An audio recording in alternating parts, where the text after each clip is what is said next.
बिना सत्संगी के पास बैठने में भी आपको पाप लगेगा, आपका भजन भंग हो सकता है। तो इसलिए बताया, या तो अपने सत्संगी दो रजा बैठे या फिर अपना नाम पर ला गया रहे। अगर आप किसी दूसरे के पास बैठोगे हुक्का पाड़ पे, तो जान देने का लो पी लो न मेरे यार, तो नु कहेगा ना मन तो छोड़ दिया। क्यों, क्या हो गया भाई, नाम ले लिया ओ तुरो की सोचू खा कर बिल्ली नो कह आज करण चाली, यानी 36 ताने मारेगा। और फिर नो कहेगा भाई काल न तो रोटी भी छुटवाओगे तेरी, यू नारा है सत्संग देखा। तो आपके मन में विक्षेप हो सकता है, 1 दिन में, 2 दिन में, 3 दिन में, तो जरूर अपना रंग वो चढ़ा कर मानेगा। तो इस करके उड़ा बैठे नहीं उस दौरे रा अपना सत्साहिब कर उठ कर चलता बना।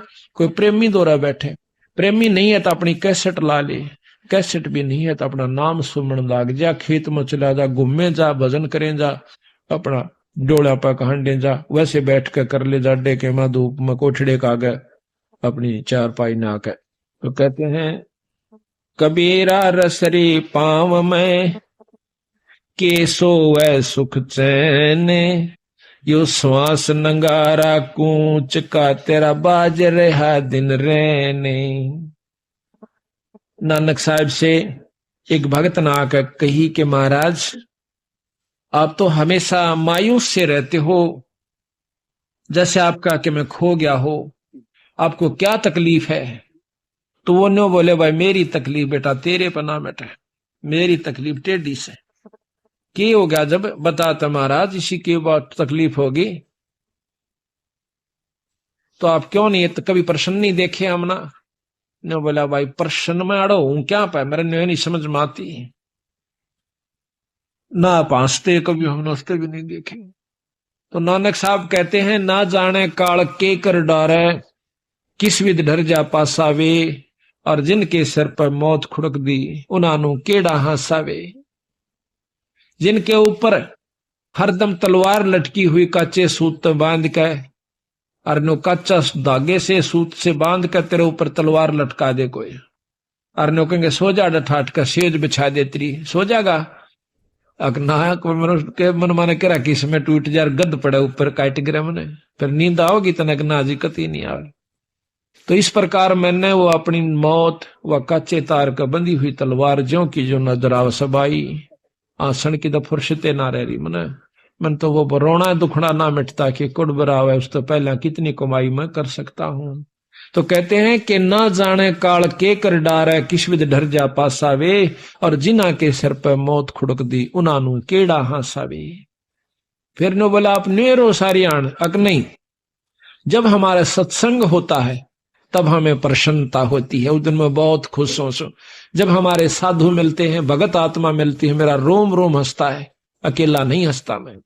कहते हैं साध मिले साड़ी साधी होंदी, विछड़ जा दिलगीरी वे, अखदे नानक सुनो जहाना मुश्किल हाल फकीरी वे।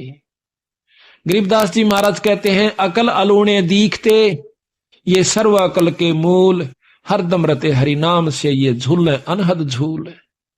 ये बौड़ी बूझ से दिखे महात्मा भगत जन, पागल से सत्संग में जावे, पागल से घर बैठा रहे से एकला बार फेटन मिलन बिना अंता। इनकी तकल मार ली, ये डंडोत करो रेत में लोटे, ये तो अकल लूणे से, अकल लूणे बिना अकल के बेअकले। तो महाराज कहते हैं ये अकल अलूणे दीखते दुनिया की नजरा में, ये सर्व अकल के मूल, या इनके अंदर सर्व अकल है, इनके पूरा ज्ञान से, ये जड़ से इनके पास सर्व अकल के मूल, यानी ये ज्ञान के भंडार से इनके पास है। और हरदम रते हरि नाम तय, ये झूले अनहद झूले, उस परमात्मा के नाम के हिंडोले में बैठ गए, अब ये उसके नाम का रस पी रहे हैं। तो इस प्रकार सत्य कहते हैं साध मिले साड़ी शादी होंगी। जिस दिन हमारा सत्संग हो से ना, नो बोले वह नानक साहब उस दिन में बहुत खुश होया करो, और मारा भाई कति नो फुला फुला फिरा करो, मतलब किता किता पांच क्या करें, और भाई जब वो चले जा जब मैं फिर रोया करूं। कहते साध मिले साढ़े शादी होंगी, शादी कहे खुशी को, गमी शादी, खुशी और गमी। साध मिले साड़ी शादी होंगी, जब बिछड़ जा जलगीरी वे, फिर मन मायूस हो जाता है, अख दे नानक सुनो जहाना मुश्किल हाल फकीरी वे। तो कहते हैं थे ओ वो दिन कर ले याद, गर्भ में था डेरा, रोवे था कि भजन करूंगा हर तेरा। वो दिन कर ले याद गर्भ में था डेरा, रोवे था कि भजन करूंगा हर तेरा। थे ऊपर न पैर तले न शर तेरा, रोवे था कि भजन करूंगा। ओटी थी के भजन करूंगा हर तेरा। थे ऊपर न पैर तले न शर तेरा, ओटी थी के भजन करूंगा हर तेरा। वो दिन कर ले याद गर्भ में था डेरा, रोवे था के भजन करूंगा हर तेरा। नाभ कमल में नीर जमा तेरा, दीना मल बना। नीचे शीस चरण ऊपर को, वो दिन याद करा। नैन नाक मुख द्वारा देही, तेरा नक्शक साज बना है। नीचे जठरा अग्नि जले थी, तेरा लगी न ताती बाय। दांत नहीं जब दूध दिया था, अमी महर्ष खाय भरा उदर तेरा। रोए था कि भजन करूंगा हर तेरा। वो दिन कर ले याद गर्भ में था डेरा, रोए था कि भजन करूंगा। दाई आई घूंटी प्याई, माता गोद खिला। और बाहर आया भरम भुलाया, यूं बजे तोर सनाहा। तू ही तो छोड़ दिया, चला अधम किस राह। और जो दिन आज सो काल नहीं रे, आगे फिर धर्म राय कहाँ गया डर तेरा। रोए था के भजन करूंगा हर तेरा। वो दिन कर ले गर्भ में था डेरा, रोवे था के भजन करूंगा। 12 बरस खेलते बीते, लीन्या ब्याह करा। तरुणी नारी से घर बारी, चल्या मूल गंवाए। रातों सोवे जुन्म जगोवे, धोंदी खेत कमा। बिना बंदगी बाद वह तेरा, जन्म अकारथ जाव जन्म हो खर तेरा। रोए था के भजन वो दिन कर ले याद गर्भ में था डेरा। रोए था के भजन काले कागे गए घर अपने, ये बैठे से तो बुगाए। ये काले बाल सफेद हो गए तेरे, काले कागे गए घर अपने, ये बैठे से तो बुगाए। दांत जाड़ तेरे उखड़ गए या, रसना गई तो तड़ाए। जम किंकर सिरहान बैठा, ये खुरच को देखा खाए। रसना बीच जो मेख मार दे, फिर सैनो दम बताए। ऐसे सुम बतेरे जगत में, दरा ढक्या रह जाव कहाँ गया जर तेरा। रोव थो क्यों भजन करूंगा हर तेरा। वो दिन कर ले याद गर्भ में था, रोवे था के भजन करूंगा हर। कुल के लोग जंगल में ले जाके, दिन्या ठोक जलाए। भाई फिर पीछे तू पशुआरे कीजे, दिजबल बना। चार पहर जंगल में डोले, तेरा तो ना उधर भराए। सिर पे सिंग दिए मन बोरे, एक दूमत मच्छर उड़ाए। कंधे जुआरे जोते कुआ, कंधों का भुस खाए। फिर पीछे तू खर की जगह, कोरड़ी चुगने जाए। टूटी कमर पजावे चढ़े तेरा कागमा से गेलाव, कहाँ गया घर तेरा रोवे था क्यों भजन करूंगा हर तेरा। सत साहिब जी, इस वीडियो के बनाने का उद्देश्य हमारा किसी को भी नीचा दिखाना व किसी की भावनाओं को ठेस पहुंचाने का नहीं है। इस वीडियो के बनाने का उद्देश्य हमारा संत रामपाल जी महाराज जी के अध्यात्म ज्ञान को जन जन तक पहुंचाना है, जिससे संसार में प्रेम और शांति बढ़े। तो आइए देखते हैं संत रामपाल जी महाराज जी के अध्यात्म ज्ञान को उनके द्वारा लिखी गई पुस्तक गरिमा गीता की पेज नंबर 278 से। अध्याय 18 के श्लोक नंबर 1 में अर्जुन ने प्रश्न किया है कि हे माँ बाहो, मैं संन्यास तथा त्याग के तत्व यानी निष्कर्ष को भिन्न भिन्न जानना चाहता हूँ। त्यागने और न त्यागने योग्य कर्मों का ज्ञान। गीता अध्याय 18 श्लोक नंबर 2। गीता ज्ञान देने वाले ने अन्य से सुना हुआ ज्ञान इस प्रकार बताया है कि कवि जन मनोकामना पूर्ण करने की इच्छा से किए भक्ति कर्मों को त्याग कहते हैं।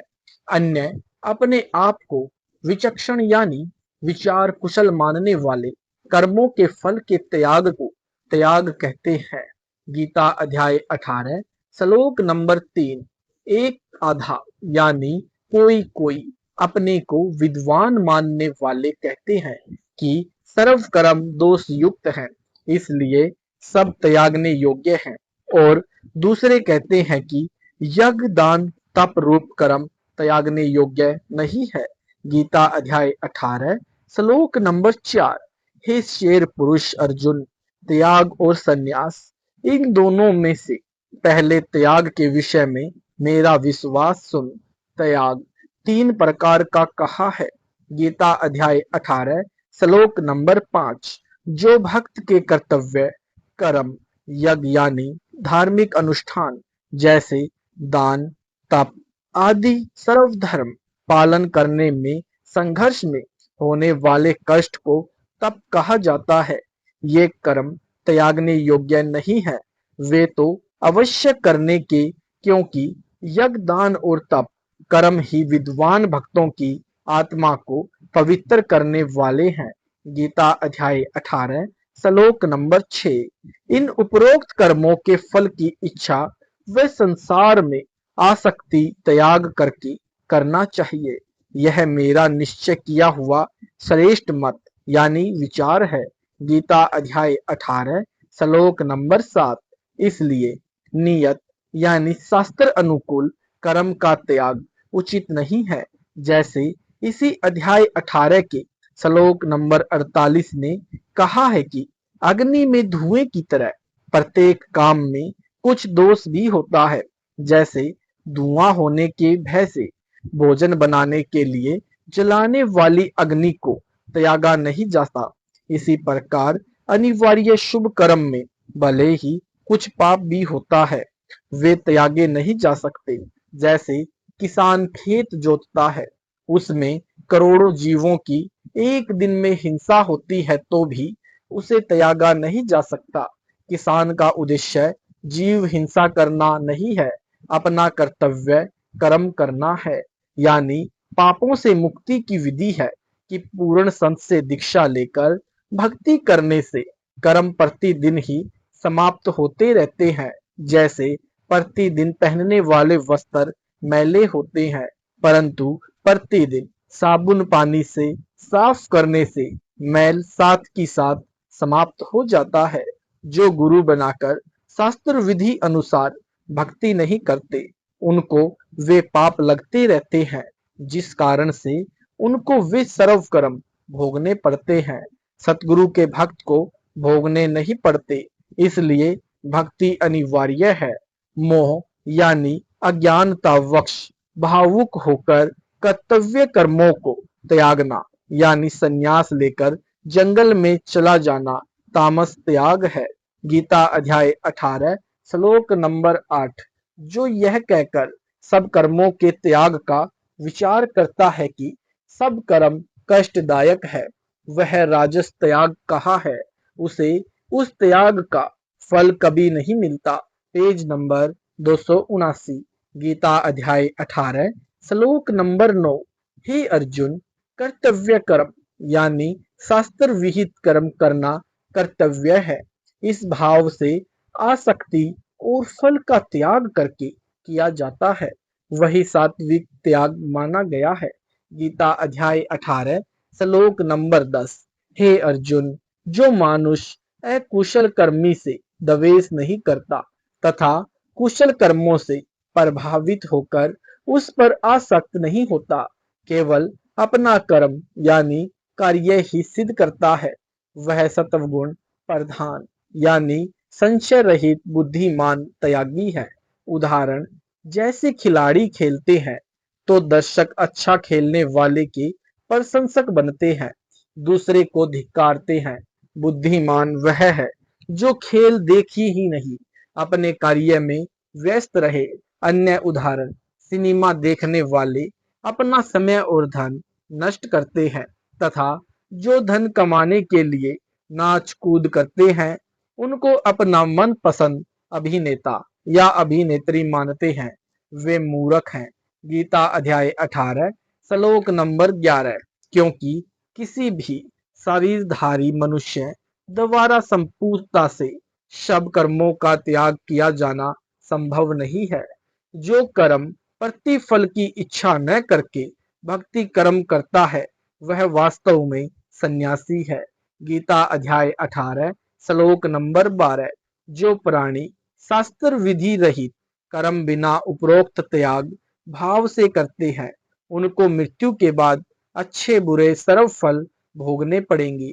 जैसे पुण्यों के प्रभाव से पालतू कुत्ता बनकर अच्छी सुविधा लेगा जो उसके पुण्यों का फल होगा, बुरे कर्म से यानी बुरे कर्म के फल रूप में नरक तथा सुअर आदि आदि जीवों के शरीर प्राप्त करेगा। किंतु जो शास्त्र विधि अनुसार साधना करते हैं उनको यह कष्ट नहीं होगा।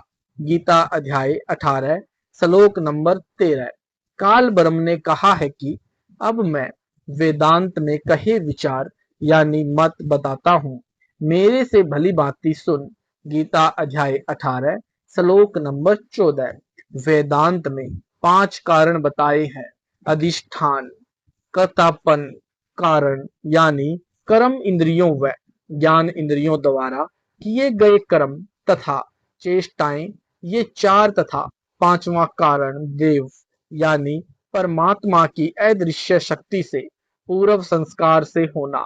जैसे कहते हैं कि देव योग से एक तैराक नदी पर उपस्थित था जिसने जल में डूबते बच्चे को बचा लिया। गीता अध्याय 18 श्लोक नंबर 15। जो व्यक्ति मन कर्म वाणी से अथवा न्याय तथा अन्याय अर्थात अच्छे बुरे कर्म जो कुछ भी बताता है उसके उपरोक्त ये 5 कारण है, यानी पूर्ण संत प्राप्ति के पश्चात केवल शुभ कर्म प्राणी करता है। जैसे नौका बिना खेवट के इधर उधर भटकती है तो उसके कई कारण होते हैं। हवा का तेज चलना, जल की लहरें, दरिया के पानी का बहाव, जल की मछलियों की उछल कूद से उत्पन्न पानी की हलचल। जब नौका को खेवट मिल जाता है तो वह उनके वश नहीं रहती, भले ही वे गतिरोध फिर भी रहते हैं। सतगुरु शरण में आने से पहले मानव यानी स्त्री या पुरुष की जीवन रूपी नौका संसार रूपी दरिया में बिना खेवट वाली नौका की तरह होती है, जो प्रारब्ध कर्मों के कारण सुख दुख प्राप्त करके चलती है। यानी मानव पूर्व जन्म के कर्मों के भोग प्राप्त करता है, सतगुरु शरण के पश्चात खेवट वाली नौका की तरह चलती है, यानी दुख समाप्त हो जाते हैं, सुख प्राप्त रहते हैं। इस श्लोक 15 का तात्पर्य यह है। गीता अध्याय 18 श्लोक नंबर 16। इस श्लोक में उस जड़मती व्यक्ति के विषय में कहा है जिसे सतगुरु नहीं मिला, वह स्वयं को सर्व अच्छे बुरे कर्मों का कर्ता मानता है, उसकी मलिन बुद्धि है। गीता अध्याय 18 श्लोक नंबर 17। इस श्लोक में उस तत्वदर्शी संत के शिष्य का वर्णन है। Page number 280। सर्व कर्म सतगुरु का आदेश मानकर करता है, उसकी स्थिति उस सैनिक जैसी होती है जो अपने राजा की ओर से दूसरे शत्रु राजा की सेना से लड़ता है। वह जो शत्रु के सैनिक मारता है, उसमें वह दोषी नहीं है। यदि स्वयं मर जाता है तो स्वर्ग में जाता है। गीता अध्याय 2 श्लोक नंबर 37 में प्रमाण है। इसलिए इस श्लोक 17 में कहा है कि वह सैनिक अपनी इच्छा से किसी को नहीं मारता, अपने राजा के आदेश से युद्ध करता है। इसलिए कहा है कि वह लोगों को मार कर भी नहीं मारता। तत्व ज्ञान में बताया है कि जो इच्छा कर मारे नहीं, बिन इच्छा मर जाए, कह कबीरदास का पाप नहीं लगाए। जैसे कर्तव्य कर्मों में प्रतिदिन पोछा लगाने में, खाना बनाने के लिए लकड़ी व गैस आदि से अग्नि जलाने में, कृषि करने में, मजदूरी करने में, आदि आदि दैनिक कार्यों में जो जीव मरते हैं, उसका पाप पूर्ण संत के उपदेशी कबीर परमेश्वर के भक्त को नहीं लगते। अन्य जो भक्ति नहीं करते या गुरु बनाकर शास्त्रों के विपरीत साधना करते हैं या अन्य देवी देवताओं तथा ब्रह्म तक की साधना गुरु बनाकर भी करते हैं, उनको दैनिक व उपरोक्त कार्यों के सब पाप लगते हैं। उन व्यक्तियों के पुण्यों तथा पापों को भिन्न भिन्न लिखा जाता है। उनको दोनों प्रकार के फल स्वर्ग नरक व अन्य प्राणियों के शरीर में भोगने पड़ते हैं, परंतु पूर्ण संत के शिष्य कबीर परमेश्वर के भक्त को वे पाप नहीं लगते। जैसे कोई व्यक्ति चालक प्रमाण पत्र यानी ड्राइविंग लाइसेंस के साथ कार गाड़ी चलाता है, यदि उससे कोई दुर्घटना हो जाती है तो चालक प्रमाण पत्र वाले को दोषी नहीं माना जाता। यदि शराब आदि नशे का सेवन न कर रखा हो तो इसी प्रकार सतगुरु के शिष्य को कर्तव्य कर्मों के पापों का फल नहीं भोगना पड़ता। गीता अध्याय 18 श्लोक नंबर 18। ज्ञाता यानी ज्ञान जानने वाला अर्थात ज्ञानी। ज्ञान जैसे गीता ज्ञान, इसको जानने वाला ज्ञानी। ज्ञ का अर्थ है जानने योग्य। जैसे भक्त के लिए ज्ञेय यानी अध्यात्म ज्ञान द्वारा परमात्मा है। वह 3 प्रकार की कर्म प्रेरणा है।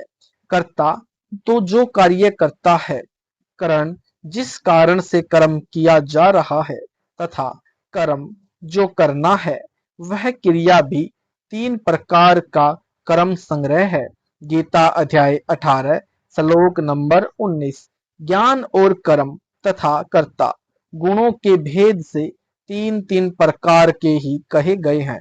उनको भी तू मुझसे भली भांति सुन। गीता अध्याय 18 श्लोक नंबर 20।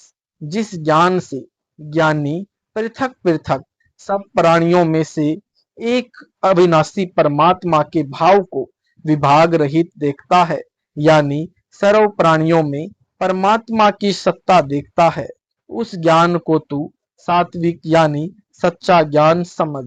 गीता अध्याय 18 श्लोक नंबर 21। जो सर्व प्राणियों में परमात्म भाव को भिन्न भिन्न यानी जीव को कर्ता देखता है, वह राजस ज्ञान जान। गीता अध्याय 18 श्लोक नंबर 22। जो बिना सिर पैर का ज्ञान है, वह तामस यानी अज्ञान है।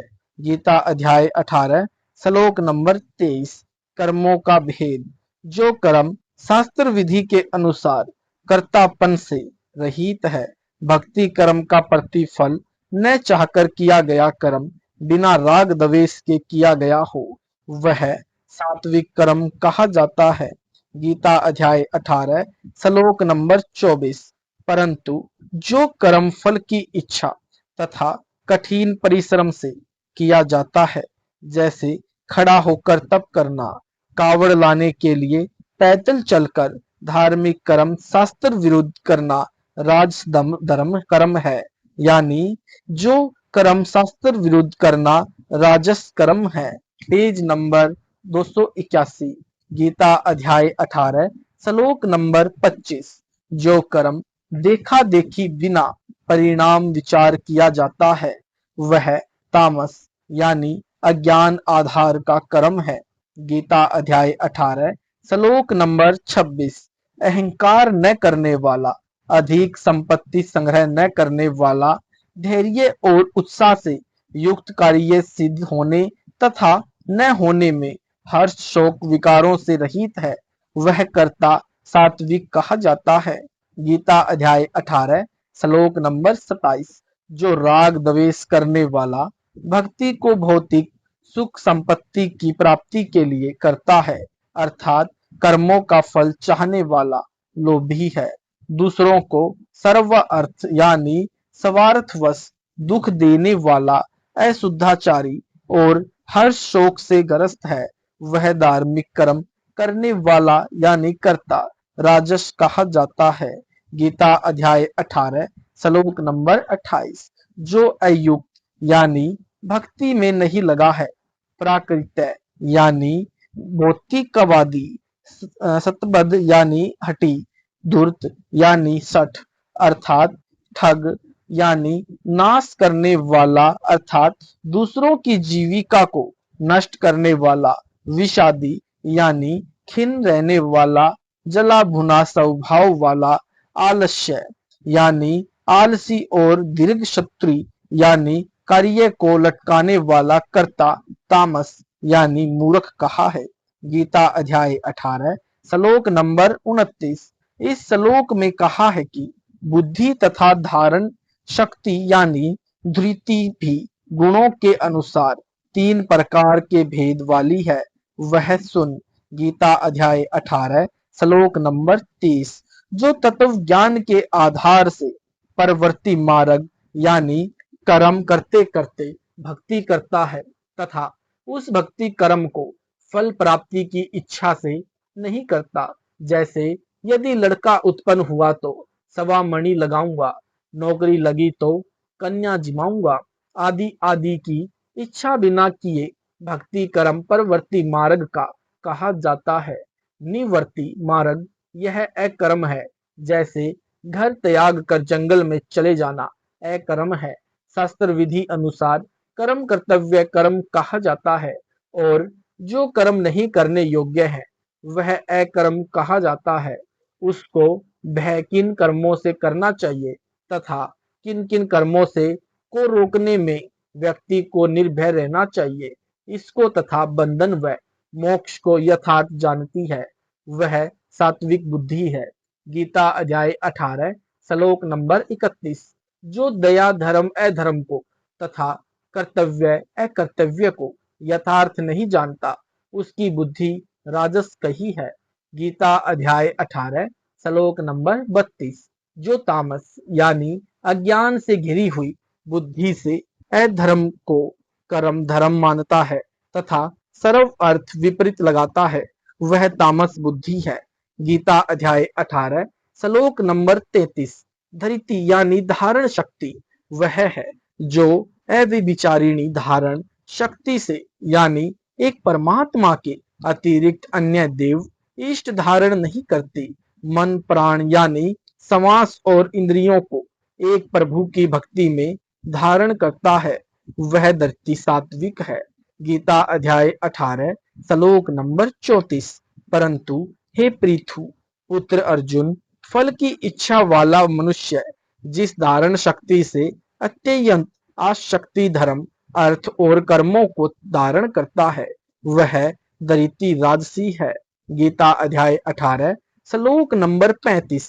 हे पार्थ, दुष्ट बुद्धि वाला मनुष्य जिस धारण शक्ति के द्वारा निद्रा भय चिंता और दुख को तथा उन्मत्तता यानी बकवाद को भी नहीं छोड़ता अर्थात धारण किए रहता है, वह धारण शक्ति तामसी है। Page number 282। भक्तों का वर्तमान विष के तुल्य होता है और परिणाम अमृत के तुल्य होता है। गीता अध्याय 18 श्लोक नंबर 36-37। हे भरत श्रेष्ठ अर्जुन, 3 प्रकार के सुख को भी तू मुझसे सुन। भक्तों का प्रारंभिक जीवन कष्टमय होता है, क्योंकि वे परमात्मा की भक्ति सेवा दान आदि के अभ्यास में कष्ट उठाते हैं, जिस कारण से उनका वर्तमान जीवन विष के तुल्य दिखाई देता है, परंतु परिणाम में अमृत के तुल्य होता है, क्योंकि परमात्मा की साधना से अमर लोक को प्राप्त होकर सदा सुखी रहता है। यह सात्विक सुख कहा गया है। जो भक्ति नहीं करते उनका वर्तमान अमृत के तुल्य होता है और परिणाम विष के तुल्य होता है। गीता अध्याय 18 श्लोक नंबर 38। जो व्यक्ति पूर्व संस्कार से प्राप्त सुख यानी विषय भोग इंद्रियों के भोग के संयोग से होता है, भोग कर आनंद मनाता है, उसका वर्तमान प्रारंभिक जीवन अमृत के तुल्य प्रतीत होता है, परंतु परिणाम में विष के तुल्य है, क्योंकि उसने अपने पूर्व जन्म के शुभ कर्मों को खर्च कर दिया, भविष्य के लिए भक्ति दान सेवा की नहीं, इसलिए नरक भोगेगा। अन्य प्राणियों के शरीरों में कष्ट पर कष्ट असंख्यों जन्मों तक कष्ट भोगेगा। इस तरह का सुख राजस कहा जाता है। गीता अध्याय 18 श्लोक नंबर 39। जो व्यक्ति पूर्व संस्कार से प्राप्त सुख को भी ठीक से नहीं भोगता, जैसे कृपण यानी कंजूस व्यक्ति के पास धन होता है तो भी उसका आनंद नहीं लेता, शुभ कर्म भक्ति सेवा दान भी नहीं करता, उसका जीवन प्रारंभ वर्तमान तथा परिणाम में भी कष्ट में होता है, वह तामस सुख कहा जाता है, क्योंकि वह केवल इस बात से सुख मानता है कि मेरे पास करोड़ों रुपए है। गीता अध्याय 18 श्लोक नंबर 40। इस संसार में सर्व देवता तथा मानव व दानव तीनों गुणों के प्रभाव से प्रभावित है, यानी रजगुण ब्रह्मा जी के तथा सतगुण विष्णु जी के तथा तमगुण शिव जी के शरीर से गुणों की अदृश्य शक्ति निकल रही है। जैसे फूलों से सुगंध मिर्च से निकलने वाली जलन प्रभाव करती है, उन तीनों गुणों के प्रभाव से वे स्वयं भी प्रभावित है। काल ब्रह्म के अन्य सर्व देवता व प्राणी भी प्रभावित है, सब कर्म करने के लिए विवश हैं। गीता अध्याय 18 श्लोक नंबर 41। हे प्रथम अर्जुन, ब्राह्मण क्षत्रिय वैश्यों तथा शूद्रों के कर्म स्वभाव से उत्पन्न गुण के द्वारा बांटे गए हैं। गीता अध्याय 18 श्लोक नंबर 42। ब्राह्मण के कर्तव्य संसारिक कर्म तथा गुण इस प्रकार हैं। समय यानी संयम, दमय यानी इच्छाओं का दमन, तपय यानी सब धर्म के पालन में कष्ट सहना, शौचम यानी शरीर को स्वच्छ रखना, शांति यानी दूसरों के अपराधों को क्षमा करना, आर्जवम यानी सत्य निष्ठा, सरल स्वभाव, परमात्मा में श्रद्धा, ज्ञानम यानी वेद शास्त्रों के ज्ञान को ठीक से समझना तथा विज्ञानम यानी तत्व ज्ञान को तत्वदर्शी से समझना, जैसा गीता अध्याय 4 श्लोक 34 में निर्देश है। ये उपरोक्त कर्म एक ब्राह्मण यानी आध्यात्मिक गुरु के स्वाभाविक कर्म है। गीता अध्याय 18 श्लोक नंबर 43। क्षत्रिय के शरीर में किए जाने वाले कर्तव्य कर्म शूरवीरता, तेज, धृति यानी धैर्य, समझदारी और युद्ध में न भागना, दान देना क्षत्रिय के कर्म है। गीता अध्याय 18 श्लोक नंबर 44। वैश्य के स्वाभाविक कर्तव्य कर्म खेती, गोपालन और क्रय विक्रय यानी व्यापार वैश्य के स्वाभाविक कर्म है। शूद्र के स्वाभाविक कर्म जातियों का विभाजन। सर्वप्रथम सृष्टि में कोई जाति नहीं थी, एक ही कुल के व्यक्तियों ने अपनी क्षमता के अनुसार कार्य बांटे तथा उनको करने लगे। आगे चलकर उनकी संतान भी वही कार्य करने लगी, इस प्रकार जाति बनी। शूद्र वह वर्ग था जो घर की साफ सफाई, झाड़ू पोंछा करता था। अन्य व्यक्ति उसको अनाज व कपड़ा मेहनताना रूप में देने लगे। फिर रुपयों का चलन शुरू हुआ तो मजदूरी रूप में रुपए देना शुरू हुआ। वर्तमान में कोई शूद्र नहीं जाना जाता, न क्षत्रिय भिन्न रहा है, क्योंकि समय के अनुसार सेना ने क्षत्रिय का स्थान ले लिया है, जिसमें सब जातियों के युवा काम कर रहे हैं। गीता अध्याय 18 श्लोक नंबर 45। अपने अपने स्वाभाविक कर्मों को करते हुए मनुष्य सतगुरु से दीक्षा लेकर जिस प्रकार से मनुष्य सिद्धि यानी परमात्मा की भक्ति से प्राप्त शक्ति को प्राप्त होता है, वह सुन। सत साहिब जी, ये थे संत रामपाल जी महाराज जी के मंगल प्रवचन। अगर आपको यह वीडियो अच्छा लगा है तो वीडियो को लाइक करें, शेयर करें, कमेंट करें और यूट्यूब पर हमारे चैनल सतलोक इन संत रामपाल जी महाराज जी चैनल को सब्सक्राइब जरूर करें, ताकि अगली वीडियो का नोटिफिकेशन सबसे पहले आपको मिले। सत साहिब जी, मिलते हैं अगली वीडियो के साथ।